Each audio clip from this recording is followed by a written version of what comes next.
let's talk proper media measurement and how to measure for replacement so you don't find yourself stuck on those hot summer days with the wrong set of media. Trust me, no one wants that. So in this video, we're going to help you know how to measure properly and not just guess from the outside. Number 1, be sure to take your media out of your unit. There is no way to accurately measure the media without taking it out first. On to number 2, we're going to start by measuring our depth. Standard depths usually include 4, 6, 12, or 18, but can vary. Again, you'll need to take the media out to know for sure.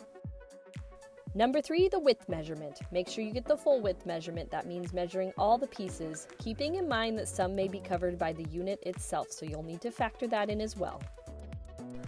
Number 4, we're going to get the height measurement. In most cases, part of the media will be covered by the unit itself, so taking it out to get the full height measurement is very important. And of course, a little pro tip for you. Make sure that if your media has sagged or slumped, that you measure the unit itself. In my example here, I'm using a piece that's still in pretty good shape. But if you have had some shrinking in your media, you'll need to account for that to make sure your media fits properly. Number 5, let's talk distribution pad. Distribution pad is a very small piece of media that goes on top of your media bank to help evenly distribute water.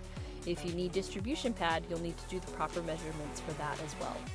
The distribution pad will need to be factored into the overall height of your media bank.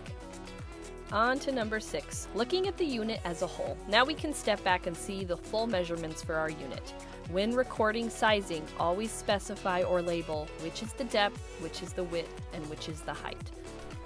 Here's an example. We have a unit that is 12 inches deep by 54 inches wide by 44 inches high, 46 with distribution pad on top.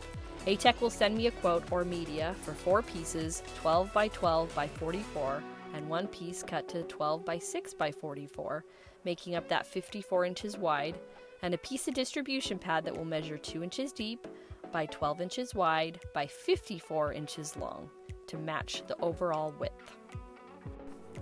Finally, it's quoting time, everybody. We always recommend getting a quote to ensure that your pricing and sizing is as accurate as possible. As a master distributor, we stock larger pieces of media and custom cut them down to fit the many different unit sizes needed within the industry.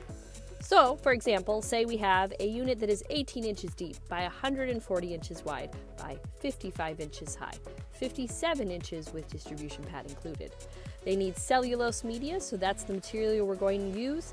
We're going to use 12 by 12 by 60 standard pieces and cut them down to 55 inches high. Please remember that you will be charged for the next standard size to help cover cutting costs as well as scrap. We're cutting this down to 11 pieces, 12 by 12 by 55, 1 piece 12 by 8 by 55 put together. That will make the 140 inches wide. To create that 18 inches deep, we're going to cut another 11 pieces of 6 by 12 by 55 and 1 more piece of 6 by 8 by 55 to be stacked with those 12-inch deep pieces. That will work efficiently. For the distribution pad, we are going to ship 1 piece of 2 by 12 by 72, cut 3 pieces down to 2 by 12 by 68, 1 piece to 2 by 6 by 72, and 1 piece to 2 by 6 by 68. It will end up creating, put together, 1 piece that is 2 inches deep by 18 inches wide by 140 inches long to cover the top of the media bank. Thank you so much for joining us. If you have any additional questions on quoting or measuring your media, please feel free to reach out at any time. Thank you so much for watching, and we hope you have a cool day.